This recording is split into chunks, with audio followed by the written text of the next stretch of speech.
का inductance series में हो, मतलब दो इंडक्टर सीरीज में हो, लेकिन अगर साथ में हमने क्या जोड़ दिया, उसके साथ म्यूचुअल इंडक्टेंस का कंसेप्ट जोड़ दिया, तो उसमें करंट किस हिसाब से फ्लो हो रहा है उस हिसाब से उसके क्या बनेंगे, फॉर्मुलेशंस बनेंगे। तो सम में मतलब यहां पे याद रखना, दोनों में करंट की डायरेक्शन अगर सेम होगी तो क्या बनेगा, L1 plus L2 plus twice M, और दोनों में करंट अगर अपोजिट बनेगी तो फॉर्मूला बनेगा L1 plus L2 minus twice M. So combination of inductors बड़ा ही इंपॉर्टेंट टॉपिक है। इसके पहले हम लोगों ने करंट इलेक्ट्रिसिटी में किसका कॉम्बिनेशन देखा, कॉम्बिनेशन ऑफ रेजिस्टर्स। उसके बाद उसके पहले हम लोगों ने देखा इलेक्ट्रोस्टैटिक्स में कैपेसिटर का combination, that is combination of capacitor. ठीक है, रेजिस्टर का सीरीज कॉम्बिनेशन ये कैपेसिटर के पैरेलल कॉम्बिनेशन की तरह दिखता था, बराबर है। अब आपके सामने मतलब जो कंपोनेंट जो हम लोगों ने देखा, कौन सा कंपोनेंट देखा, पहले तो हम लोगों ने देखा कैपेसिटर, उसके बाद करंट इलेक्ट्रिसिटी में देखा कौन, रेजिस्टर। आज हमको देखना है क्या, कॉम्बिनेशन ऑफ इंडक्टर। क्लियर है। अब ये कॉम्बिनेशन रेजिस्टर के कॉम्बिनेशन की तरह दिखता है या कैपेसिटर के कॉम्बिनेशन की तरह दिखता है या कुछ अलग आपको फार्मूला देता है, यही हमको जानना है। ठीक है, चलो तो देखिए कॉम्बिनेशन ऑफ कंडक्टर इंडक्टर्स। ठीक है, अब पहले तो हम लोग लेंगे, कौन सा लेना चाहते हो, सीरीज पैरेलल, क्या लेना चाहते हो, सीरीज। चलो ठीक है, सीरीज लेके चलते हैं हम लोग, दैट इज सीरीज कॉम्बिनेशन के लिए पहले हम लोग स्टार्ट करेंगे। ठीक है, तो स्टार्टिंग में हम लोग दो इंडक्टर्स लेंगे बेटा, इस तरह से, ये रहा फर्स्ट इंडक्टर और ये रहा हमारा सेकंड इंडक्टर। इस तरह से ये दो एंड कहां पे लगाए जाएंगे बोलो, बैटरी के साथ, इसके साथ। उसके बाद स्विच लगाएंगे, स्विच ऑन करेंगे, स्विच ऑफ करेंगे। आपको पता है मैग्नेटिक फ्लक्स चेंज होगा, जिसकी वजह से क्या होगा, इंड्यूस ईएमएफ डेवलप होगा, वगैरह वगैरह वगैरह। लेकिन इसमें से जो फ्लो होने वाला करंट है बेटा I, इधर से करंट कितना जाएगा I, इधर से भी कितना जाएगा I। भले ही ये कॉइल नंबर 1 हो, ये कॉइल नंबर 2 हो, लेकिन करंट कैसा जाएगा, सेम जाएगा। दोनों के अक्रॉस में जो पोटेंशियल डिफरेंस होगा, सॉरी, जो दोनों के अक्रॉस में जो इंड्यूस ईएमएफ होगा, पहले तो इसके लिए बताइए इंड्यूस ईएमएफ कितना होगा, E1, और इसके लिए कितना होगा, E2। ये होगा इस तरह से। ठीक है, इसको अपन कंसिडर नहीं करते, इस भाषा में बात करेंगे। क्लियर है। अब यहां तक समझ में आया। तो इसका इंडक्टर की वैल्यू कितनी बेटा बोलो, दैट इज L1। तो इंड्यूस ईएमएफ E1 की वैल्यू बोलो, that is L1 into di1 by dt। अरे सेल्फ इंडक्टेंस में सीखा या नहीं सीखा बेटा। E2 की वैल्यू कितनी रहेगी बोलो, that is L2 into di2 bye, बेटा I1 I2 रहेगा क्या बेटा, दोनों के लिए करंट कैसा है, सेम, जिसके वजह से di बाय dt। अगर मैं दोनों के लिए एक कंबाइंड क्या बनाऊं, अरे कैसा बना रहे यारो, दोनों के लिए क्या बनाऊं, कंबाइंड एक सर्किट बनाऊं, L1 और L2 को मिला के, उसका नाम हम लोग क्या बोल सकते हैं, दैट इज L इक्विवेलेंट। क्या बोल सकते हैं, बात समझ में आई। L इक्विवेलेंट की वैल्यू कितनी होगी, that is di by dt, क्योंकि दोनों में करंट कैसा जा रहा है, सेम। और ये इंड्यूस ईएमएफ की वैल्यू किसके बराबर, E के बराबर होगी, क्योंकि करंट कितना जा रहा है, I। ये कौन है आपका, L इक्विवेलेंट, बराबर है। तो मुझे बताइए दोनों का induce EMF that is E की वैल्यू किसके बराबर, E1 प्लस E2 के बराबर। सर एडिशन क्यों किए हैं बोलो, बेटा एडिशन इसलिए किए हैं कि दोनों के लिए करंट की डायरेक्शन कैसी है बेटा, बोल, सेम है। तो दोनों में जो फ्लक्स बनेगा, ये दोनों में फ्लक्स की डायरेक्शन कैसी होगी, सेम होगी, इस तरह से। बात समझ में आई। तो जब इंड्यूस ईएमएफ बनेगा, उसकी पोलैरिटी दोनों में कैसी होगी, सेम डायरेक्शन शो करेगी। मतलब ये अगर पॉजिटिव ये नेगेटिव, ये पॉजिटिव तो ये नेगेटिव। तो किसमें दिख रहा है, सीरीज में दिख रहा है बेटा, अपोज में दिख रहा है क्या, नहीं। नेगेटिव के साथ दूसरे का पॉजिटिव ज्वाइन होना मतलब क्या हो गया, दो बैटरी कैसे लग गए, सीरीज में लगे, उस तरह से। तो E की वैल्यू किसके बराबर, E1 प्लस E2। बेटा E मतलब क्या है, दोनों का नेट, दोनों का एडिशन। तो E की वैल्यू किसके बराबर बनी, that is E equivalent into di by dt equals to E1 की वैल्यू बताओ, L1 di1 by dt plus L2 di by dt। Sorry L1 नहीं लिखना, क्या लिखना है, di by dt। L1 into di by dt, L2 into di by, दोनों में से कॉमन क्या निकला। चलो भले ही आपको माइनस लगाना है सर, तो आप माइनस सामने, सभी के सामने माइनस लगाना पड़ेगा। ठीक है, तो इसके सामने मैंने माइनस लगा, तो इसके सामने भी क्या लगाना पड़ेगा, माइनस। ये भी क्या बनेगा, माइनस, मतलब क्या कर रहा है, अपोज कर रहा है। तो मुझे बताइए सभी का माइनस, सभी का di बाय dt क्या निकलेगा, कॉमन, क्या हो जाएगा, कैंसल। तो आपके पास मिलेगा बेटा, that is L equivalent is equals to L1 plus.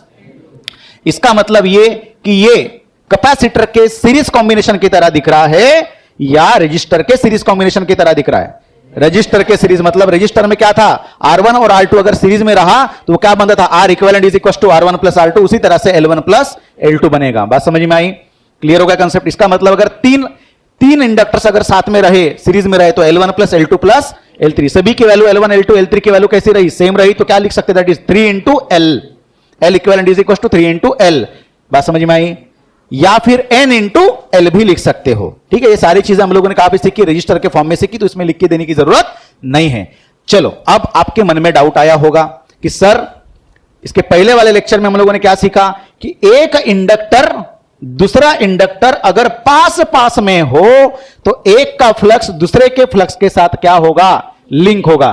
जब इस तरह की कंडीशन होगी बेटा तो क्या होगा बोलो, दोनों में क्या होगा, म्यूचुअल इंडक्टेंस का कंसेप्ट आएगा। क्या आएगा, किसका कंसेप्ट आएगा, म्यूचुअल इंडक्टेंस का। तो वह भी फटाक से बोलना है म्यूचुअल इंडक्टेंस का कंसेप्ट कैसे। सर ये वाला फार्मूला जो आपने लिख के दिया फिर ये क्या वैलिड नहीं है क्या, बेटा ये भी फार्मूला कैसा है, वैलिड फार्मूला है। लेकिन सबसे इंपॉर्टेंट चीज, ये कंसेप्ट तब डेवलप हुआ जब दोनों भी इंडक्टर कहां पे है, दूर दूर पे है, सेपरेट मतलब लॉन्ग डिस्टेंस पे है। इसका मतलब यहां पे जो फ्लक्स बना है ये फ्लक्स इसके साथ लिंक नहीं हो रहा है। आपको समझे, या आपको आपका अपने पास जगह कम है बोर्ड के ऊपर, इसलिए मैंने दोनों को पास में निकाला।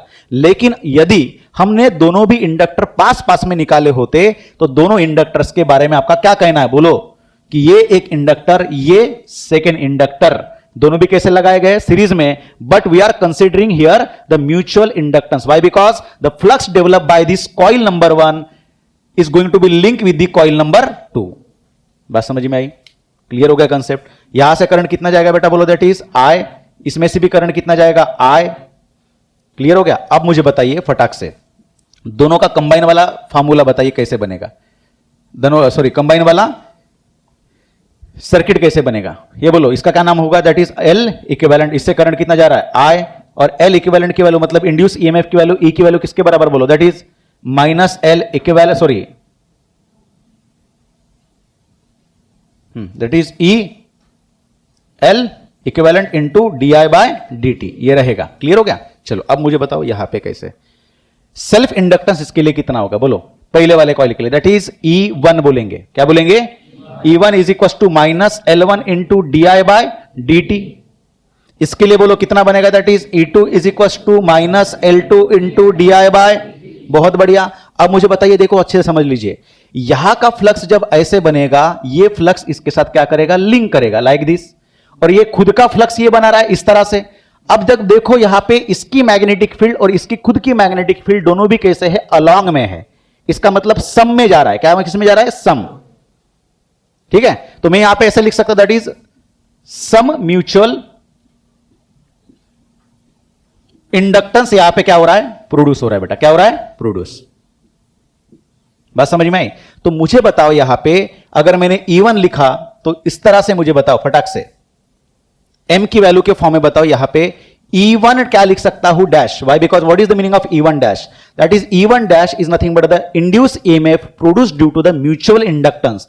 मतलब इस वाले, देखो ये वाला जो है ना, क्या बोल रहा है इसका मैग्नेटिक फील्ड, ये मैग्नेटिक फील्ड गोल घूम के इधर जाएगा, ये गोल घूम के इधर जा रहा है। तो ये मैग्नेटिक फील्ड इसके मैग्नेटिक फील्ड के साथ क्या हो रही है, साथ में चल रही है, अपोजिट हो रही है, साथ में। इसका मतलब ये कि E1 की value minus L1 D I by D T लिखा है, तो E डैश की वैल्यू, E1 डैश की वैल्यू क्या लिखेंगे, minus M into D I by D T. Current same है दोनों भी इंडक्टर में, इसलिए मैंने क्या लिखा, I1 I2 की लिखने की जरूरत नहीं है। सिमिलरली E2 की तो वैल्यू आपने लिख ली, induce EMF produce due to its own, that is minus L2 d I by D t. लेकिन देखो ये वाला फील्ड, देखो ये फील्ड इसके साथ क्या हो रहा है, लिंक हो रहा है, साथ ही साथ उसके मैग्नेटिक फील्ड के साथ है। इसका मतलब E2 डैश की वैल्यू क्या बनेगी, minus M into D I by. बेटा यहां पे M1 और M2 लिखने की जरूरत है क्या, नहीं, क्योंकि अपने पिछले लेक्चर में क्या सीखा, दोनों कॉइल के लिए म्यूचुअल इंडक्टेंस की value that is M1 M2 की वैल्यू क्या होती है, सेम। मतलब M1 is equal to M2 is equal to M। Clear हो गया। तो मुझे बताओ E की वैल्यू कैसे लिखोगे, E की value is what, E1 plus E2, दोनों का क्या करोगे, एडिशन। तो बेटा दोनों का एडिशन जब करोगे तो फटाक से बोलो क्या क्या लिखोगे, E1 प्लस E2 लिखोगे, या साथ ही साथ E1 डैश लिखोगे और E2 डैश लिखोगे। सभी का एडिशन करना पड़ेगा, क्योंकि यहां पे क्या हुआ था बोलो, दोनों भी कॉइल कैसे थे, डिस्टेंस पे थे। अभी ये कॉइल कैसे है, पास पास में है, और दोनों में भी करंट कैसा जा रहा है, सेम डायरेक्शन। दैट्स वाई जो म्यूचुअल इंडक्टेंस भी प्रोड्यूस होगा वो भी क्या होगा, ऐड होगा। बेटा समझ में आई बात, बहुत बढ़िया। तो मुझे बताओ ये E की वैल्यू कितनी लिखी आपने, that is L equivalent into D I by, minus में लिखना चाहते हो तो माइनस में लिखो, सभी के लिए फिर माइनस में लिखना पड़ेगा। E1 की वैल्यू बोलो कितना है, that is minus L1 D I by D t, plus E2 की वैल्यू बोलो कितनी होगी, दैट इज माइनस, हाँ, minus L2 d I by D t, minus E1 dash की वैल्यू बोलो कितनी है, minus m d I by D t. E2 dash की value minus m d I by D t, मतलब कितना, 2 times of m into D I by, सभी से common निकलेगा minus d I by D t. इस minus d I by D t के साथ क्या हो जाएगा, ये कैंसल। तो आपके पास बचेगा बेटा कौन सा, दैट इज L इक्विवेलेंट की वैल्यू कितनी बचेगी, that is L1 plus L2 plus twice m। ये रहेगा आपका विथ म्यूचुअल इंडक्टेंस। बात समझ में आई। यदि हमने सर्किट को इस तरह से डिजाइन किया बेटा, देखो ध्यान देना, अब सर्किट को मैं थोड़े से अच्छे से ड्रॉ करके देता हूं, इस तरह से देखो कि आपको अच्छे से समझे, ठीक है। सर्किट को मैंने एक काम करना, इस तरह से मैं डिजाइन करके देता हूं, ठीक। ये रही आपकी सर्किट,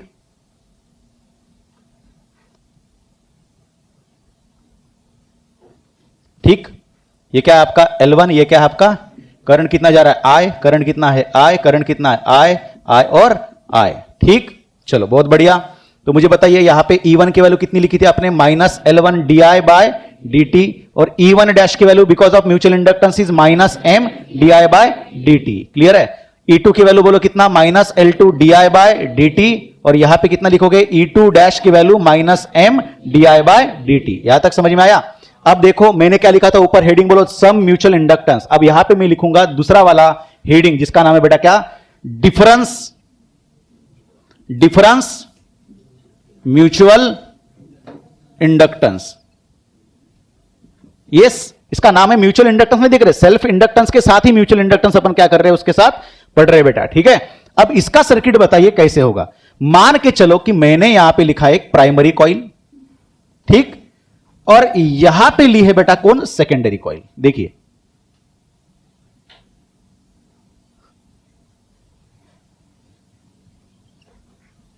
बोलो करंट कैसे जाएगा, ये रहा आपका I, ये रहा आपका I, यहां से जाएगा I, यहां से जाएगा I, ये रहा I, ये रहा I, क्लियर है।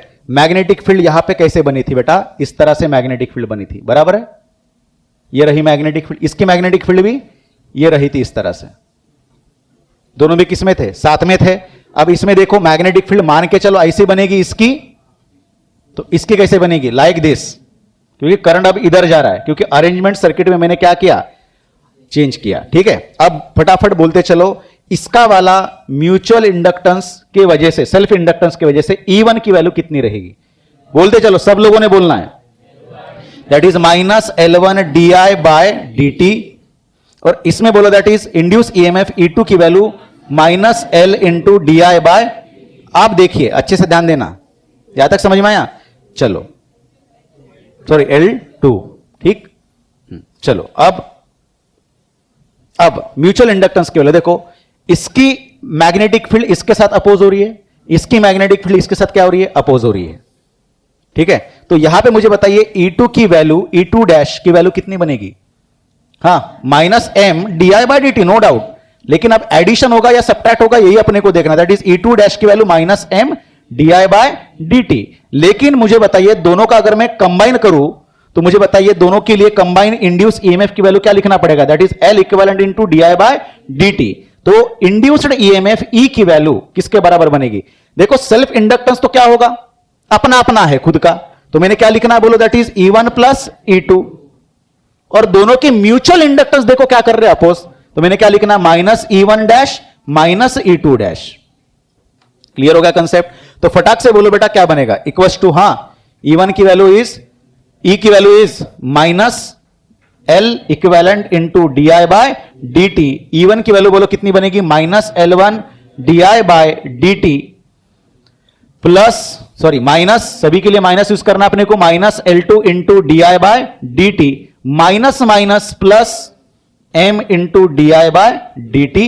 उसके बाद क्या बनेगा, ये माइनस माइनस ये वाला plus, that is plus M DI by dt। सभी से क्या निकलेगा बेटा common, minus DI by dt common निकलेगा, तो यहां पे तो माइनस नहीं है, तो ये क्या बनेगा, प्लस का क्या बनेगा माइनस, सभी का minus DI by dt cancel होगा, तो इसका आंसर बनेगा बेटा कितना, that is L equivalent is equal to, हाँ L1 plus L2 minus twice M। Solve करने के बाद समझ में आई बात, क्लियर हो गया कंसेप्ट। तो दोनों का इंडक्टेंस सीरीज में हो, मतलब दो इंडक्टर सीरीज में हो, लेकिन अगर साथ में हमने क्या जोड़ दिया, उसके साथ म्यूचुअल इंडक्टेंस का कंसेप्ट जोड़ दिया, तो उसमें करंट किस हिसाब से फ्लो हो रहा है उस हिसाब से उसके क्या बनेंगे, फॉर्मुलेशंस बनेंगे। तो सम में मतलब यहां पे याद रखना, दोनों में करंट की डायरेक्शन अगर सेम होगी तो क्या बनेगा, L1 plus L2 plus twice M, और दोनों में करंट अगर अपोजिट बनेगी तो फॉर्मूला बनेगा L1 plus L2 minus twice M. अगर एम की वैल्यू अगर मैंने जीरो कर दी बेटा, there is no linkage of flux in between this two series combinations of conductor, it means that M becomes zero, तो आपकी L इक्विवेलेंट की वैल्यू बनेगी L1 प्लस L2। बात समझ में आई, क्लियर हो गया कंसेप्ट? चलो आगे बढ़े। सो नाउ अभी देखेंगे हम लोग कौन सा कॉम्बिनेशन, पैरेलल कॉम्बिनेशन। इसमें भी हम लोग दोनों भी चीजें पढ़ेंगे, विथ किसके साथ, हाँ with without mutual inductance, with mutual inductance. Clear हो गया कंसेप्ट? चलो अब देखो, पहली चीज तो हम लोग एक काम करेंगे, सर्किट निकालेंगे। पैरेलल कॉम्बिनेशन के लिए हम लोग दो इंडक्टर चूज करें बेटा, यहां पे इस तरह से, ठीक, और दोनों इंडक्टर से ये निकाले हम लोगों ने टर्मिनल्स, और ये ज्वाइन करेंगे किसके साथ, हमारे डीसी सप्लाई के साथ। डीसी सप्लाई के साइड में लगाएंगे एक स्विच जो ऑन एंड ऑफ करेंगे, जिसकी वजह से करंट चेंज होगा, मैग्नेटिक फील्ड चेंज होगी, जिसकी वजह से क्या होगा, फ्लक्स चेंज होगा और इंड्यूस ईएमएफ डेवलप होगा, नो डाउट। क्लियर है? अब यहां से जो करंट जाएगा इसका नाम तो आई है बेटा, लेकिन ये कौन रहा, ये रहा बेटा हमारे पास क्या है, ये जंक्शन, क्या है ये, और इस जंक्शन में क्या होगा, करंट आपका क्या होगा, डिवाइड, ये होगा बेटा आपका I1 और ये होगा आपका I2, क्योंकि आपके पास ये नाम है कौन सा, दैट इज कॉइल नंबर 1, और ये कौन है आपके पास, कॉइल नंबर 2। क्लियर है? बहुत बढ़िया। अब बाहर निकलेगा करंट, कितना निकलेगा, ऑब्वियस सी बात है आई निकलेगा, क्योंकि यहां से करंट कितना आ रहा है, I1, और यहां से कितना आ रहा है, I2। इंस्टेंटेनियस करंट है, no doubt, why, because there is a change in current. तो यहां पे मुझे बताइए इंड्यूस ईएमएफ की वैल्यू, ई की वैल्यू कितनी बनेगी, अगर इसका वैल्यू है बेटा कितना, L1, और इस इंडक्टर की वैल्यू कितनी है, L2, तो फटाक से बोलो E1 की वैल्यू कितनी रहेगी, minus L1 into DI by dt। क्या मेरे को DI बाय dt लिखना है या DI1 लिखना है, DI1 बाय dt, और यहां पे इंड्यूस ईएमएफ E की वैल्यू कितनी लिखनी है, minus L2 into DI2 bye. बेटा अब मुझे बताइए, क्या इसको मैं E1 और E2 का नाम लिखूं, जैसे मैंने सीरीज कॉम्बिनेशन में यहां पे E1 और E2 लिखा था। बेटा हमने सीखा है सारी चीजें कि जब यहां पे सीरीज कॉम्बिनेशन में हो, इस तरह से सीरीज कॉम्बिनेशन में पोटेंशियल डिफरेंस क्या हो रहा है, डिवाइड हो रहा है, पोटेंशियल डिफरेंस क्रिएट हो रहा है, बराबर है, that net potential is going to be divided in E1 और E2, जिसके वजह से हम लोगों ने नेट डिफरेंसेस कितना बनाया, E is equal to E1 plus E2, लेकिन दोनों भी पैरेलल कॉम्बिनेशन में लगाए तो दोनों के अक्रॉस में जो बनेगा that is known as E। इसका मतलब E का मीनिंग है E1 इक्वल टू E2। हाँ ये बात अलग है कि इसमें क्या डिवाइड हो रहा है, पोटेंशियल डिवाइड हो रहा है, करंट सेम है, और यहां पे क्या डिवाइड हो रहा है, करंट डिवाइड हो रहा है, पोटेंशियल सेम है। यही तो पैरेलल सीरीज का फर्स्ट डिफरेंस है। तो क्या मैं ऐसे लिख सकता हूं, I is equal to I1 plus I2, I is equal to I1 plus I2। ठीक है, चलो देखो अब मुझे बताइए फटाफट क्या क्या चीजें हमको सॉल्व करनी है बेटा, हमको निकालना है नेट। ठीक है, तो मैं इसका नेट क्या निकालता हूं, एक सर्किट डायग्राम निकालूंगा। सर्किट डायग्राम नेट कैसे बनेगा बेटा, ये रहा L1 और L2 का एक कॉम्बिनेशन, करंट कितना जाएगा दोनों में मिला के I, ये क्या रहेगा आपका L इक्विवेलेंट, अरे हाँ या ना, दोनों के बीच का ईएमएफ कितना है E की वैल्यू किसके बराबर लिखा जाएगा, माइनस L equivalent into DI by dt। बात समझ में आई, DI बाय। बेटा मैं एक काम करता, इसको L इक्विवेलेंट को इधर लेके आता, तो बना ये आपका E by L equivalent minus भी लेके आए, और यहां पे लिख लिया मैंने that is DI by dt। किसी को कोई दिक्कत है बेटा, नहीं है? ठीक है, उसी तरह से इस वाली इक्वेशन में मतलब E इज इक्वल टू क्या लिखा था मैंने, minus L1 DI1 by dt। क्या लिखा मैंने, minus L1 DI1 by dt। इसको लेके आओ इधर, that is minus E by L1 is equal to DI1 by dt। Equation number 1। उस तरह से मुझे बताइए ये वाला इक्वेशन दिख रहा है, E is equal to minus L2, that is E is equal to minus L2 into DI2 by dt। इसको लेके आओ इधर, कितना बनेगा, E बाय L2, ये माइनस में रहा, DI2 by dt। Equation number, ठीक, ये इसको बनाएंगे इक्वेशन नंबर 1, इसको बनाएंगे 2, इसको बनाएंगे 3। बेटा देखो I की वैल्यू किसके बराबर है, I की वैल्यू किसके बराबर है, I1 प्लस, बेटा दोनों भी साइड का मैं डिफरेंशिएट करूंगा क्योंकि मेरे पास दिख रहा है DI बाय dt, तो क्या बनेगा, I की वैल्यू किसके बराबर बनेगी, DI बाय dt, ये किसके बराबर, DI1 बाय dt, प्लस ये किसके बराबर, DI2 बाय, बहुत बढ़िया, DI बाय dt की वैल्यू किसके बराबर है, देखो यहां पे minus E by L equivalent equals to DI1 by dt की वैल्यू किसके बराबर, माइनस, हाँ बोलते चलो, minus E by L1 minus di2/dt, देखो माइनस मैंने पहले लिख लिया, that is E bye L2। बहुत बढ़िया, ई माइनस ई निकलेगा कॉमन, कट जाएगा बेटा, आपके पास बचेगा 1/L equivalent is equal to 1/L1। अरे वाह वाह, 1/, इसका मतलब पैरेलल कॉम्बिनेशन आपके रजिस्टर के पैरेलल कॉम्बिनेशन की तरह ही दिख रहा है। अगर वहां पे 2 की जगह पे 3 होते तो 1 + 1/L3 आ गया होता। इट मींस दैट अगर मैं L इक्विवेलेंट की वैल्यू सॉल्व करके लिखूं तो ये बनेगा L1 × L2/L1 + L2, इस तरह से बनेगा बेटा, नो डाउट। उसी तरह से फॉर्मुलेशन बनेगा जिस तरह से रजिस्टर का था पैरेलल कॉम्बिनेशन के लिए। क्लियर हो गया कंसेप्ट? यहां तक समझ में आया? चलो, अब आपके मन में क्वेश्चन आ रहा होगा कि सर अब ये जो 2 आपको क्या दिख रहे हैं, इंडक्टर्स दिख रहे हैं, दोनों में हम लोगों ने क्या मेंटेन किया है, डिस्टेंस को मेंटेन किया है। जैसे मैंने इस वाले सर्किट में डिस्टेंस को मेंटेन किया था, तो जब डिस्टेंस को मेंटेन करेंगे तो यहां पे फटाक से बोलिए म्यूचुअल का कंसेप्ट आएगा क्या? Why? Because there is no linkages of the flux. लेकिन सेम सर्किट यहां पे दिख रहा है, यहां पे हम लोगों ने लिंक करवाया। सिमिलरली हम लोगों ने लास्ट लेक्चर में भी वही चीज सीखी थी। कौन सी चीज? कि अगर 2 इंडक्टर्स, देखो इस तरह से ऊपर और नीचे लिए थे हम लोगों ने कपलिंग फैक्टर के समय, लेकिन फिलहाल हम लोगों ने दोनों में डिस्टेंस कैसे किया है, ज्यादा इसका फ्लक्स इसके साथ लिंक नहीं कर रहा है, लेकिन मैंने 2 कॉइल लिए जो पास पास में रखे हैं पैरेलल कॉम्बिनेशन में। सो ऑब्वियस ही बात है, क्या होगा, दोनों के फ्लक्स क्या करेंगे, लिंक करेंगे, और L के साथ साथ क्या दिखना शुरू हो जाएगा, M भी दिखना शुरू हो जाएगा। क्या दिखेगा? M। बात समझ में आई? तो वो भी हम लोगों को सीखना है। देखो किस तरह से अपन इसको सीखेंगे, ठीक है? अब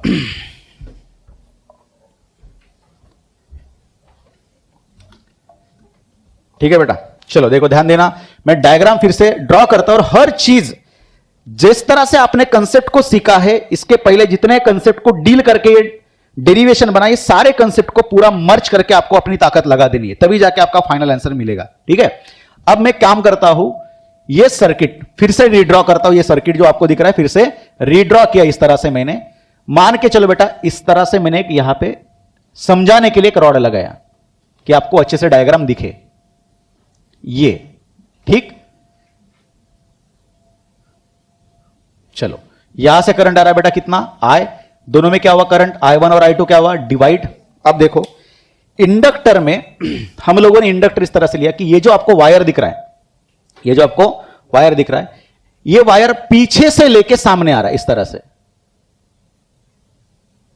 कैसा वाइंडिंग हुआ है, पीछे से लेके सामने इस तरह से। ठीक, तो करंट कैसे जाएगा, ऊपर से नीचे, और वापस करंट इधर जा रहा है, दैट इज इसका नाम क्या है, I1। सिमिलरली इसकी भी वाइंडिंग मैंने पीछे से लेके आई, लेके आई। पहला टर्न कहां से लेके आया, पीछे से, तो ये भी वाइंडिंग इस तरह से है बेटा। अब ये वाइंडिंग का जो है अपोजिट मैनर में वाइंड अप किया है या सेम मैनर में वाइंड अप किया है, दोनों चीज बहुत अलग है, और ये आपके आने वाले फॉर्मुलेशन के ऊपर क्या डालेगा, इंपैक्ट डालेगा। अब ये भी पीछे से अगर मैंने किया है तो इसका भी मुझे बताइए करंट इस तरह से होगा। बात समझ में आई? वाइंड अप करने का तरीका देखिए बेटा, दोनों में कैसा, इस तरह से वाइंड अप करके मैंने लाया, इसमें भी इस तरह से करके लाया है। क्लियर हो गया? नहीं समझ में आया बेटा? वाइंडिंग की मेथड समझ में आई? दोनों की वाइंडिंग की मेथड किस तरह से है, सिमिलर मैनर में है। तो मैं यहां पे लिख के दे रहा हूं, वाइंडिंग इज इन, यहां पे लिख के दे रहा हूं, that is winding is in similar manner. ठीक, अब मुझे बताइए इसकी मैग्नेटिक फील्ड इस तरह से बनेगी। ये रही मैग्नेटिक फील्ड किसकी बेटा, कॉइल नंबर 1 की, ये रही मैग्नेटिक फील्ड। क्लियर? इस मैग्नेटिक फील्ड के वजह से यहां पे जो इंड्यूस ईएमएफ डेवलप होगा, वाई बिकॉज करंट क्या हो रहा है, एक तो चेंज हो रहा है, बढ़ रहा है, मान के चलो दोनों भी करंट I1 और I2 क्या हो रहा है, बढ़ रहा है, क्योंकि आपको पता है कि I1 भी क्या हो रहा है, बढ़ रहा है। एक तो बढ़ने से फ्लक्स चेंज होगा या फिर घटने से, अपन बढ़ने वाला कंसेप्ट लेते हैं। तो यहां पे जो मुझे बताइए इंड्यूस ईएमएफ जो बनेगा, यहां पे जो इंड्यूस ईएमएफ बनेगा, ये इंड्यूस ईएमएफ किस तरह से होगा, अरे इसकी पोलैरिटी किधर होगी, इस तरह से, ये प्लस की तरह काम करेगा, माइनस ये क्या करेगा, अपोज। यहां पे बताइए यहां का इंड्यूस ईएमएफ की पोलैरिटी किधर होगी, इसकी मैग्नेटिक फील्ड किधर बन रही है, इस डायरेक्शन में बन रही है। सिमिलरली देखो ये ब्लैक वाले लाइंस और ये ब्लू वाले लाइंस, समझ लीजिए दोनों कॉइल के अलग अलग है। क्लियर है? अब ये भी मैग्नेटिक फील्ड इधर बनेगी, तो इसकी पोलैरिटी किधर बनेगी, इसको थोड़ी देर के लिए मैं रब कर देता हूं। ठीक है, समझ में आएगा ना, winding is in similar manner. ठीक है, तो मुझे बताइए बेटा कि यहां पे इसकी पोलैरिटी इधर होगी, ये प्लस बनेगा माइनस, क्योंकि अपोज करना है उसको। करंट बढ़ रहा है, फ्लक्स बढ़ रहा है, तो ये करंट को क्या करेगा, अपोज। यहां तक समझ में आया। इसका नाम क्या रहेगा, दैट इज ई। इसका नाम क्या रहेगा, ई इक्वल टू किसके बराबर बनेगा, हां L1 coil number 1 into D I 1/dt। बहुत बढ़िया। इसकी वैल्यू बताइए, E is equal to L2 into D I 2/। अब देखो म्यूचुअल का कंसेप्ट क्या बोलता है, सुन लो अच्छे से। म्यूचुअल का कंसेप्ट बोलता है कि यहां से जो मैग्नेटिक फील्ड लाइन निकली, ये सारे मैग्नेटिक फील्ड लाइन इसको भी जाके लिंक करे लाइक दिस, इस तरह से इधर से जाएंगे, कुछ लिंक्स इसके साथ करेंगे। अब उसकी खुद की वाली ब्लू वाली लाइंस देखिए, उसके मैग्नेटिक फ्लक्स के साथ या मैग्नेटिक फील्ड के साथ ये बाहर वाली मैग्नेटिक फील्ड लाइंस अपोज कर रही है या साथ चल रही है, अपोज कर रही है। इसका मतलब जब मैं म्यूचुअल इंडक्टेंस की वजह से जो इंड्यूस ईएमएफ डेवलप होगा वो निकालने जाऊं, तो उसकी वाली पोलैरिटी नेगेटिव के साथ पॉजिटिव रहेगा या नेगेटिव के साथ नेगेटिव रहेगा, नेगेटिव के साथ नेगेटिव। तब जाके वो क्या है, डिफरेंस हो रहा है। नेगेटिव के साथ पॉजिटिव पोलैरिटी अगर होता है तो सम दिखाता है। इसका मतलब ये माइनस और ये प्लस, तो अपोजिट में आ गया। ऑब्वियस ही बात है, ये वाले इंड्यूस ईएमएफ की वैल्यू ज्यादा होगी, अरे हा या ना। और तो इसकी वैल्यू किसके बराबर, माइनस, मैंने माइनस लिखा, minus m into D I 2/dt। What is the mutual inductance, हाँ the induce EMF produce in a coil due to change in current in a second coil, neighbouring coil.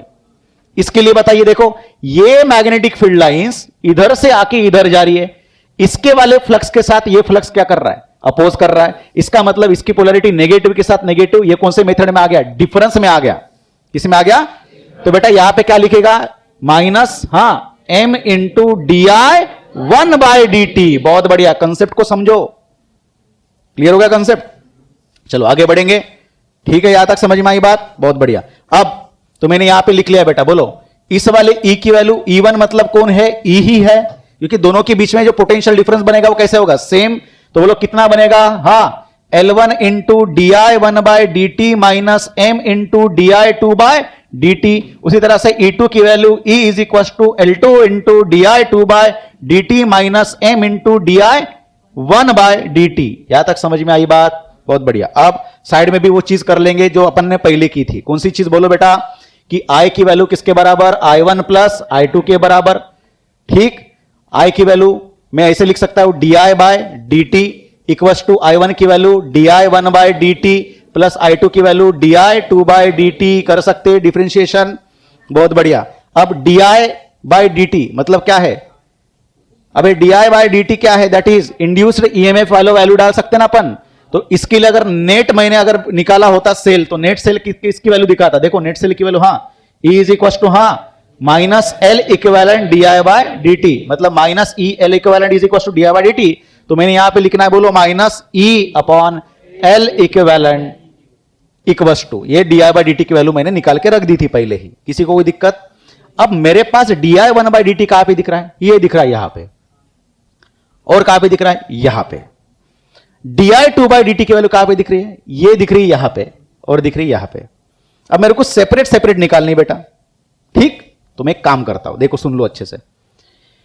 मैंने दोनों equation को देखा, इस equation को नाम दिया A, इस इक्वेशन को नाम दिया B। दो अलग अलग ऑपरेशंस करेंगे, di1/dt निकालने के लिए और di2/dt निकालने के लिए अलग अलग। ये देखो माइनस M di2/dt, यहां पे दिख रहा है प्लस L2 di/dt। दो इक्वेशन को एडिशन करेंगे तो ये दोनों क्या हो जाएंगे, कैंसल। ये बचेगा di/dt, ये बचेगा di/dt, कॉमन निकलेगा। बस दिक्कत ये है बेटा, इसके साथ मल्टीप्लाई किसके वजह से, M, ये क्या है L2। इस इक्वेशन को किससे मल्टीप्लाई करना पड़ेगा, L2 से, और इस इक्वेशन को किससे मल्टीप्लाई करना पड़ेगा, M से। तो बेटा मैं इक्वेशन A को मल्टीप्लाई कर रहा हूं कितने से, बोलो L2 से, एडिशन कर रहा हूं किसके साथ, B के साथ, लेकिन B को भी मल्टीप्लाई कर रहा हूं किसके साथ, M के साथ। ठीक, ये पहला ऑपरेशन कर लीजिए, बोलो कितना बनेगा, हां बोलो, पहला इसके साथ किससे मल्टीप्लाई किए, L2, that is L2 into E, okay, equals to बोलो L1 L2 into di1/dt minus L2 into M, हाँ बोलो कितना बनेगा, di2/dt। उसके बाद एडिशन कर रहे हैं, मतलब प्लस L2 के साथ किससे मल्टीप्लाई किए, m, that is m into L2 into D I 2/dt minus m से मल्टीप्लाई किए that is m square into D I 1/dt, और ये वाला बच गया कौन सा, e इंटू किससे मल्टीप्लाई किए थे, m, तो क्या बना प्लस e इंटू m। ठीक, कोई दिक्कत, बताओ बेटा कौन सी चीजें कैंसिल होंगी, ये दोनों चीजें क्या हो जाएंगी, कैंसिल, di/dt ये निकलेगा कॉमन, तो बेटा बोलो फटाक से क्या बचेगा इसके अंदर, di 1/dt इन ब्रैकेट, बेटा दिख रहा है इधर का नीचे का, ठीक, इन bracket L1 L2 minus m square, इधर बताओ क्या निकलेगा कॉमन, e निकलेगा कॉमन, क्या बचेगा L2 प्लस m। ठीक बेटा, हमको क्या चाहिए di 1/dt, तो इधर लिख रहा हूं मैं इसके नीचे, हाँ बोलो, di 1/dt की वैल्यू मेरे पास मिली कितनी, बोलो, ये पूरी चीज उधर लेके जाइए, that is e in bracket L2 plus m in upon L1 L2 minus m square. Clear हो गया कंसेप्ट। अब मुझे बताइए उसी तरह से आपको अगर di 2/dt निकालना है, di 2/dt मतलब di 1/dt कैंसिल होना चाहिए, इसको कितने से मल्टीप्लाई करोगे, देखो di 1/dt यहां पे क्या दिख रहा है, di 1/dt इसके साथ m है, तो इसको m से मल्टीप्लाई करो, उसको कितने से मल्टीप्लाई करो, L1 से मल्टीप्लाई करो, दोनों का क्या करेंगे एडिशन, तो बेटा सिर्फ एक ही चीज चेंज होगी, बाकी सारी चीजें वैसे ही रहेंगी बेटा। वो चीज कौन सी है, यहां पे जो L2 दिख रहा है ये L1 बन जाएगा, बाकी सारी चीजें वैसे ही रहेंगी। बात समझ में आई, तो मैं यहां पे डायरेक्टली लिख के दे रहा हूं, दैट इज di 2/dt की वैल्यू बन गई कैसी, that is e L1 plus m upon L1 into L2 minus m square. अब ये दोनों भी वैल्यू यहां पे पुटअप करेंगे और फटाफट आंसर निकालेंगे। बोलो di 1/dt की वैल्यू कितनी रही, ये वाली वैल्यू, ठीक है, लिख लो लगे तो e in bracket L2 plus m by L1 L2 minus m square. ठीक, बढ़िया। उसके बाद प्लस di 2/dt की वैल्यू e in bracket L1 plus m upon L1 L2 minus m square. ठीक, इसका e, और एक चीज याद रखना है, इसको मैंने माइनस में लिखा है, सभी को माइनस में लिखना पड़ेगा वैसे देखा जाए तो, फिर इसको मैं पॉजिटिव में लिखता, कोई दिक्कत है किसी को, बेटा इसका e और ये e क्या हो गया कैंसल। ठीक, मैं यहां से इधर लिख रहा हूं। ठीक, चलो, सो कितना बचा बेटा, 1/L equivalent is equal to, दोनों का डिनोमिनेटर बेटा सेम है, कितना है बेटा बोल, L1 L2 minus m square, और ऊपर बचता है कौन, L1 plus L2 plus m plus m is what, twice m। मेरे को क्या चाहिए, 1/L इक्विवेलेंट चाहिए, L इक्विवेलेंट चाहिए, L इक्विवेलेंट की वैल्यू बनी कितनी, L1 L2 minus m square divided by L1 plus L2 plus twice m।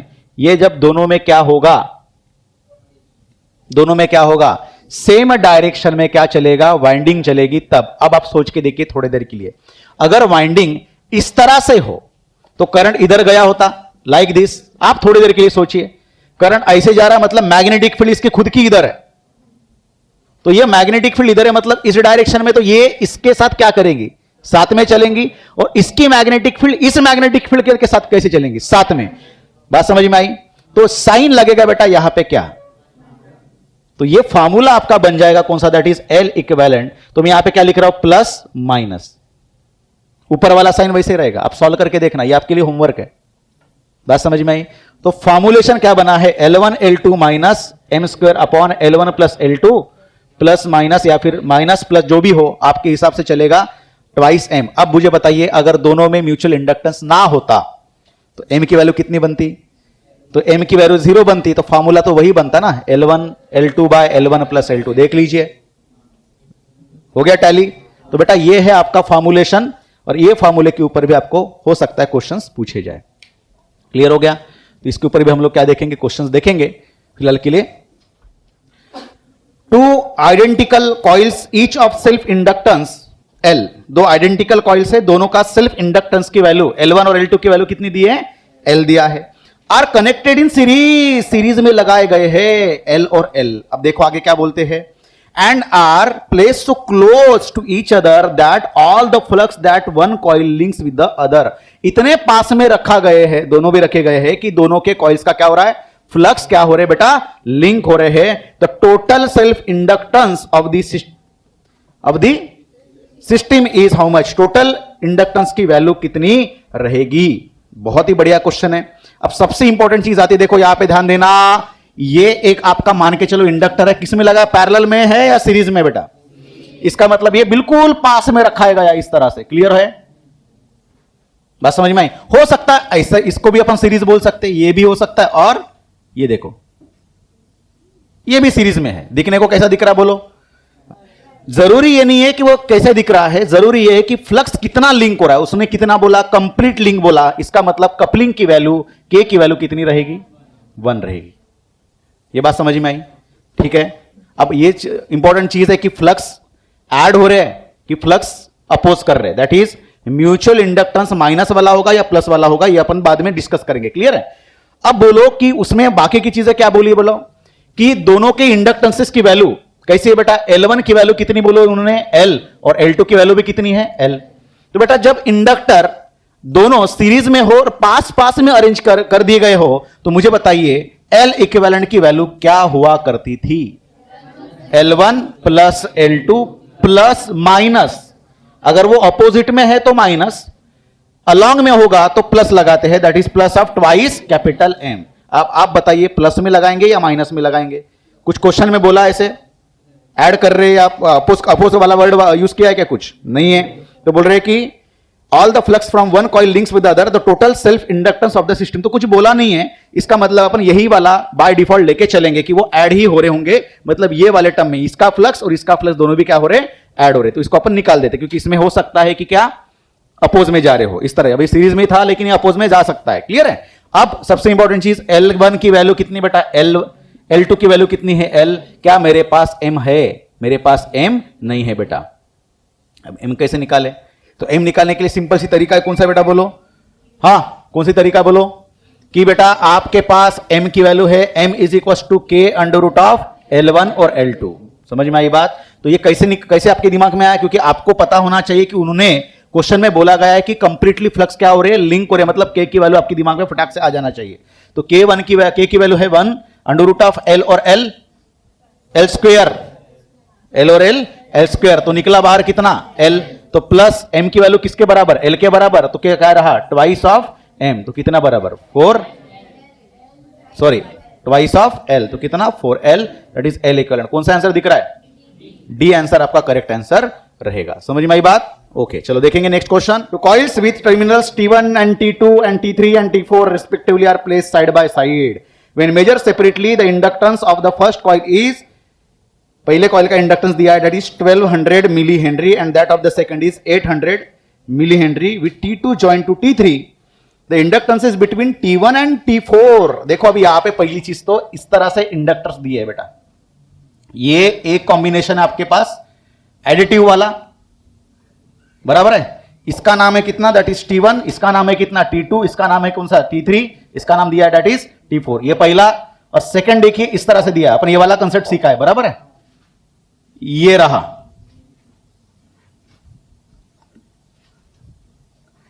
और ये कौन सा रहेगा, एडिटिव रहेगा या सब्ट्रैक्टिव रहेगा, सब्ट्रैक्टिव, ठीक है। दैट इज T1, ये रहा T2, इसका नाम दिया है T3 और ये T4, मतलब T3 को रिप्लेस करके T4 बनाया गया है। अब देखो आपको ये समझना पड़ेगा कि क्वेश्चन क्या बोलता है, ठीक है। अब अपना अपना दिया है दैट इज L1 और L2 की वैल्यू, L1 की वैल्यू कितनी दी बेटा, दैट इज 1200 मिली हेनरी, और L2 की वैल्यू कितनी है 800 मिली हेनरी, ओके। अब देखिए आगे, with T2 join to the T3, T2 किसको ज्वाइन किया है, T3 को। The inductance between T1 and T4, T1 और T4 के बीच में जो नेट इंडक्टेंस बन रहा है कितना है 2500, इन दोनों के बीच में दैट इज L इक्विवेलेंट बन रहा है कितना, that is 2500 milli henry, T1 और इसके बीच में। बात समझ में आई। अब what is the mutual inductance between the two coils, अब यहां पे दो कॉइल्स के बीच में क्या निकालने को बोला उन्होंने, M की वैल्यू निकाली है, म्यूचुअल इंडक्टेंस। बात समझ में आई, पक्का। आगे also determine the inductance between T1 and T3 when T2 join to T4 इस तरह का कॉम्बिनेशन रहेगा, तो T1 और T3 के बीच में क्या निकालना है बोलो, क्या निकालना है बोलो? डिटरमाइन द इंडक्टेंस, मतलब म्यूचुअल इंडक्टेंस निकालना। अभी देखो T1 और T2 के बीच में क्या निकालना है? इंडक्टेंस निकालना है। क्लियर है? तो कैसे करोगे? लगाओ दिमाग। पहली चीज देखिए, जो चीज आपको बोली गई दैट इज ये L इक्विवेलेंट दिया है बेटा, किसके बीच में? T1 और T इसके बीच में, बराबर है। तो कैसे निकाला जाएगा बोलो? हाँ, L इक्विवेलेंट की वैल्यू कैसे निकाला जाती है बेटा? दोनों किसमें? एडिटिव फॉर्म में है। एडिटिव फॉर्म में मतलब क्या? That is L1 plus L2 plus या माइनस प्लस, क्या लिखा जाएगा? Twice M। बहुत बढ़िया। L इक्विवेलेंट की वैल्यू कितनी? दैट इज 2500, बराबर है, मिली हेनरी। ठीक है, सभी मिली में रखेंगे। इसका मिली रहेगा, इसका भी मिली में रहेगा, इसका भी मिली, इसका मिली, सबका मिली, 10 टू द पावर सबका मिली और मिली, तो कैंसिल हो गया। ठीक है, छोड़ दो। L1 की वैल्यू बोलो कितना है? That is 1200। उसके बाद ये कितना है? That is 800 plus twice of M। कितना रहा बेटा ये बोलो? 2000, बराबर है। ये कितना? 2000, ये प्लस ट्वाइस ऑफ, तो बेटा क्या रहेगा बोलो? हाँ, twice of M is equal to 2000, 2500 में से माइनस हुआ 500, तो M की वैल्यू कितनी रही? 250। क्या रहेगा अभी? ये ऑब्वियस सी बात है, मिली हेनरी में आंसर निकलेगा। क्लियर है? चलो अब बची बात कौन सी? ये दो कॉइल इस तरह से सब्ट्रैक्टिव मैनर में लगाए गए बेटा, बराबर है। अब यहां से इस तरह से करंट जाएगा, मान के चलो, तो ये करंट इधर से इस तरह से इसके अपोजिट में आ रहा है, तो ये कॉइल में करंट ऐसा, इस कॉइल में करंट ऐसा, तो ये सब्ट्रैक्टिव मैनर में निकलेगा। और बोला गया है क्या निकालने को आपको? Total inductance in between T1 और T3 के बीच में। तो ये म्यूचुअल रहेगा या सेल्फ रहेगा बेटा? सेल्फ इंडक्टेंस रहेगा, म्यूचुअल नहीं रहेगा। म्यूचुअल क्यों रहेगा? देखो, म्यूचुअल की वैल्यू अपन ने पहले निकाल के रखी, कुछ चेंज किया क्या हम लोगों ने? नंबर ऑफ टर्न्स में या वगैरह वगैरह, या डिस्टेंस में चेंज किया क्या? कुछ चेंज नहीं किया, सिर्फ करंट की डायरेक्शन अपोजिट कर दी। बात समझ में आई? तो बेटा याद रखना, इस तरह के प्रोग्राम में मतलब आपने ना कुछ शेप एंड साइज चेंज किया, ना डिस्टेंस चेंज किया, जो नंबर ऑफ टर्न्स को चेंज अगर नहीं किया है, तो म्यूचुअल इंडक्टेंस में किसी भी तरह का परिणाम नहीं पड़ेगा। सिर्फ परिणाम पड़ेगा कौन सी चीज पे? That is self inductance. इन दो पॉइंट के बीच में दैट इज नेट या फिर इक्विवेलेंट इंडक्टेंस जो रहेगा दैट इज L इक्विवेलेंट। ये रहेगा बेटा L1 plus L2 minus twice of M। इसके ऊपर परिणाम पड़ेगा, ना कि M के ऊपर। ये बात याद रखी रहेगी। तो बेटा L1 की वैल्यू कितनी रही? अपन ने लिखा था पहले, दैट इज L1 और L2 का एडिशन कितना रहा? 2000 मिली हेनरी माइनस 2 M की वैल्यू कितनी निकाले अपन ने? 250 इंटू 2 इज हाउ मच? तो कितना मिला? 1500 मिली हेनरी। ये रहेगा L इक्विवेलेंट। समझ में आई बात? तो एडिटिव में कितना मिला था अपने को? एडिटिव में मिला था 2500, सब्ट्रैक्टिव में कितना मिला? 1500। समझ में आई बात? चलो, a coil is wound on an iron rod and connected to an AC source as shown in figure. The two more coils AB and CD are also wound on the same rod. If ends B and C are joined, a filament bulb connected between ends A and D glows well. However, if B and D are joined and the bulb is connected between A and C, it glows feebly. एकदम हल्का सा bulb क्या करेगा? Glow करेगा। This shows that, इसका मतलब देखो यहां पे आपको जो डायग्राम में दिखाई दे रहा है, इस डायग्राम में बोला है कि ये एक जो कॉइल है, इसका एंड दिया है कौन सा? दैट इज A और B, और दूसरी कॉइल जो दी है इसके साथ में दिया है कौन सा? C और D। अब यहां पे लगाया गया है क्या? ये आपकी प्राइमरी कॉइल बेटा। ये प्राइमरी कॉइल में जो भी अल्टरनेटिंग करंट की वजह से, करंट, अल्टरनेटिंग करंट का मीनिंग क्या है? जो अगले चैप्टर में अपन पढ़ने वाले, करंट क्या हो रहा है? चेंज हो रहा है। वोल्टेज क्या हो रहा है? चेंज हो रहा है, जिसकी वजह से यहां पे भी क्या होगा? फ्लक्स क्या होगा? चेंज होगा। That flux is link with this coil as well as this coil, या फिर इसके वजह से इसका फ्लक्स किसके साथ लिंक होगा? इसके साथ लिंक होगा। जो भी हो, लेकिन उन्होंने क्या बोला है कि अगर हम लोगों ने क्या किया है? एक बल्ब लगाया है, ठीक है। इफ ए कैसा अरेंज कैसा किया? देखो, two more coils A and B are wound on the rod. If B and C are joined, B और C को क्या किया हम लोगों ने? ज्वाइन किए। इसका मतलब दोनों भी इंडक्टर किस में आ गए? सीरीज में आ गए बेटा, ठीक है। अ filament, the bulb is connected in between A and D। A और D के बीच में अगर हम लोगों ने बल्ब को लगाया इस तरह से, ठीक, ये बल्ब को लगाया इस तरह से, तो ये कैसा करेगा? ग्लो करेगा, वेल ग्लो करेगा। However if B and D are joined, B और D को अगर ज्वाइन किए, देखो अगला वाला सीन, B और D को ज्वाइन किए, ये रहा B और ये रहा D, और बल्ब लगाया कौन से इसमें? A और C के बीच में। तो पहला वाला सीन कौन सा था? एडिटिव, और उसके बाद वाला सीन अभी जो कर रहे हैं वो कौन सा है? सब्ट्रैक्टिव, बराबर है। तो पहली बार जब एडिटिव में था तो ग्लो कैसा किया? ज्यादा ग्लो किया, और सब्ट्रैक्टिव में था तो कैसा ग्लो किया? कम ग्लो किया। अब क्वेश्चन में, ऑप्शन में पूछा जाता है क्या होता है?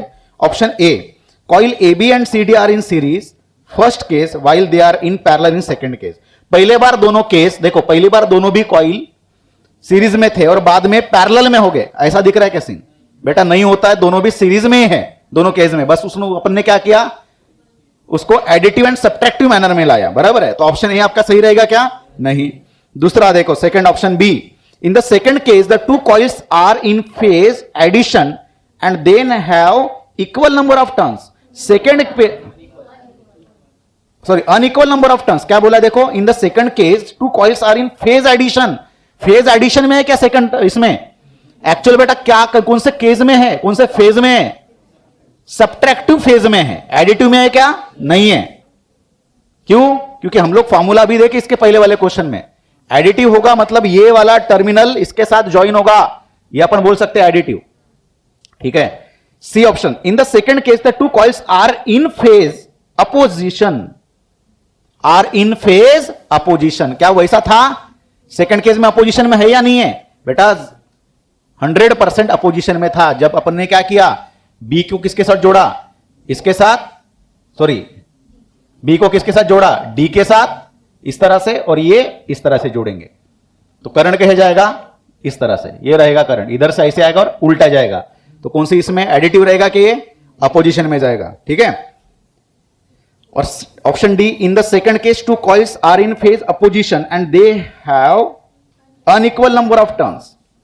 तो अब दोनों भी देखो, ऑप्शन सी और ऑप्शन डी दोनों भी ऑप्शन में दिया है अपोजिशन, मतलब एक तो ऑप्शन सी और ऑप्शन डी दोनों में से एक आंसर आपका सही रहेगा। अब देखो इसमें दिया है ऑप्शन सी में they have equal number of turns और सेकंड में दिया है दे have unequal number of turns. तो आपको क्या लगता है बताइए? सी लगता है। क्यों लगता है सी? हाँ बताओ, सी ऑप्शन क्यों लगता है बेटा? कितने लोगों को लग रहा ऑप्शन सी करेक्ट आंसर है? बहुत बढ़िया। कितने लोगों को लग रहा ऑप्शन डी अनइक्वल बोला है? बोलो, कोई लॉजिक बताओ। इसका आंसर आपका सही आंसर रहेगा बेटा सी, ठीक। अब सब आगे की चीज, अभी इसका आंसर आपने लॉजिकली ढूंढ के लाना है और नेक्स्ट लेक्चर में जब अपन इसके साथ इसके ऊपर डिस्कशन करेंगे तो मुझको बताना है कि ऑप्शन सी क्यों, और किसी को लगता है ऑप्शन डी, चलो मैंने बोला कि ऑप्शन सी है, इसका जरूर नहीं कि ऑप्शन सी आंसर बराबर रहेगा। हो सकता है कि किसी के पास ऐसा लॉजिक हो कि ऑप्शन सी को गलत करे, ठीक है। तो ऑप्शन सी और ऑप्शन डी दोनों में से एक आंसर तो पक्का है। मैं ऐसे बोल रहा हूं कि मुझे लग रहा है ऑप्शन सी, किसी को हो सकता है ऑप्शन डी लगे, तो उसको लॉजिकली उसको एक्सप्लेन करना है। नेक्स्ट लेक्चर मेरे को बताना है कि ऑप्शन सी क्यों और ऑप्शन डी क्यों, और सी है तो डी क्यों नहीं है, और डी है तो आंसर सी क्यों नहीं है। लेकिन एक बात तो तय है बेटा, कौन सी चीज, कि सेकंड केस में कौन से फेज में चल रही है? अपोजिट फेज में चल रहे हैं, और फर्स्ट केस में क्या चल रहे हैं? एडिटिव फेज में चल रहे हैं। अब इंपॉर्टेंट चीज आती है कि पहली बार जब एडिटिव फेज में चल रहा था तो कैसा ग्लो किया? वेल ग्लो किया, अच्छे से ग्लो किया। और नेक्स्ट इसमें कौन सा ग्लो किया? उसने डीम ग्लो किया। और इसके ऊपर ही आप अगर डिस्कशन कर ले तो आपको आंसर आ जाएगा। ये लॉजिकल क्वेश्चन है और बाकी लोगों ने कमेंट बॉक्स में इसका आंसर बताना है, ठीक है। चलो नेक्स्ट क्वेश्चन। सो क्वेश्चन में दिया है the circuit shown here is in its steady state. कौन से स्टेट में बेटा? स्टेडी स्टेट में। Time constant of circuit is, time constant निकालने को पूछा गया है। Time constant is what? Tau. Tau की वैल्यू क्या होती है बोलो? That is L by R। बात समझ में आई? इसका मतलब पूरे सर्किट में कितना टोटल इंडक्टेंस है और कितना कैपिटल R है। कैपिटल R का मतलब क्या है? दैट इज R इक्विवेलेंट होगा। इसी के भरोसे पे क्या निकाला जाएगा? Time constant. और टाइम कांस्टेंट की वैल्यू भी देखिए सबको किस में दी है? दैट इज मिली सेकेंड में दी है, ठीक है। तो आपको निकालना है आंसर बेटा, ठीक है। अब कैसे निकाला जाए? ठीक, देखो पहले तो क्या निकालना पड़ेगा? L इक्विवेलेंट निकालो। तो L इक्विवेलेंट की वैल्यू कैसे निकाली जाएगी? जब दो इंडक्टर किसमें होते हैं? पैरेलल में। पैरेलल में होंगे तो क्या निकाला जाता है? L1 L2 upon L1 plus L2। L1 की वैल्यू रही बेटा कितनी? 3 इंटू 6 बाय 3 प्लस 6, कितना बनेगा? दैट इज 18 बाय 9, कितना बना? 2। सभी दोनों में इस किसमें मिली हेनरी, तो ये भी किसमें रहेगा? Milli henry. उसके बाद ये दोनों किसमें है? पैरेलल में। तो इसको R डैश करके लिखता हूं। R डैश की वैल्यू डायरेक्टली अपन निकालेंगे। R डैश R इक्विवेलेंट की वैल्यू रहेगी, बोलो, ये रजिस्टर इन दोनों के कॉम्बिनेशन के साथ किसमें है? सीरीज में। तो इसकी वैल्यू रही 6 प्लस, सीरीज में तो प्लस करेंगे, और दोनों है पैरेलल में, तो पैरेलल में डायरेक्टली क्या लिखेंगे? That is 12 into 6 by 12 plus 6। सॉल्व करेंगे 6 plus 12 into 6 is 72 divide by 18 how much it is 4 तो कितना बना दैट इज 10 ओहम। क्लियर है। तो अब बची है बात टाउ की, तो एल की वैल्यू निकली कितनी दैट इज 2 मिली हेनरी और रजिस्टर निकला कितना 10 तो 2/10 की वैल्यू कितनी बनती है 0.2 मिली में है तो टाइम भी किस में निकलेगा मिली सेकेंड में। तो आपका आंसर कौन सा रहेगा ऑप्शन बी आपका करेक्ट आंसर है। क्लियर है। अब आगे के कुछ क्वेश्चन है उसमें सभी इस तरह के कॉम्बिनेशन दिए बेटा। ठीक है। क्वेश्चन में बोला गया है विदाउट एनी म्यूचुअल इंडक्टेंस पकड़ के, मतलब निग्लेक्टिंग द म्यूचुअल इंडक्टेंस, इसका मतलब आपके इंडक्टर्स कैसे है, फ्लक्स यहां पे लिंक नहीं हो रही, इसका इसे मान के चलेंगे और यहां पे 3 सर्किट्स दिए हैं, 3 सर्किट्स में पूछा गया है क्या निकालो टाइम कांस्टेंट निकालो, कोई भी एक सर्किट अपन सॉल्व करेंगे। ठीक है। तो उसका वही मेथड लेके आपको आगे के क्वेश्चंस आगे के 2 सॉल्व करना है। ठीक है। कौन सा वाला सॉल्व करके दूं, 3rd नंबर का। ठीक है। 3rd नंबर में देखो L1 और L2 क्या है दैट इज L इक्विवेलेंट की वैल्यू क्या रहेगी L1 प्लस L2। टाउ के लिए क्या चाहिए अपने को, tau is equal to total equivalent inductor और रजिस्टर। तो L1 और L2, L1 की वैल्यू कितनी रही बेटा that is 1 milli henry plus L2 की वैल्यू इज 2 मिली हेनरी, कितना बनेगा 3 मिली हेनरी। ये रहा L इक्विवेलेंट। और ये रजिस्टर्स कैसे दिख रहे हैं आपको, पैरेलल में दिख रहे हैं, इसका मतलब R equivalent is equal to कितना रहेगा R1 R2 bye R1 plus R2, तो कितना बनेगा 1 इंटू 2 बाय 1 प्लस 2, कितना रहेगा 2/3। ये रहा R इक्विवेलेंट। तो आप यहां पे वैल्यू पुटअप करिए कितना बनेगा L की वैल्यू 3 और ये R की वैल्यू कितनी बनेगी 2/3, तो ये ऊपर जाएगा 3, कितना रहा 9/2। इस तरह से आप हर किसी के इसमें निकालिए और कौन सा कॉम्बिनेशन आपका करेक्ट रहेगा। कुछ लोगों ने सॉल्व किया आंसर, शायद कौन सा आंसर आ रहा बेटा ए, तो ए आंसर में आपको ऑप्शन दिख रहे कौन सा दैट इज पहला, इसके लिए टाउ की वैल्यू आएगी 1, सेकंड में आएगा कितना 1 और थर्ड में मैंने निकल के दिया दैट इज 9/, ये तरह से आपका आंसर रहेगा। ठीक है। चलो मिलते हैं अगले लेक्चर में।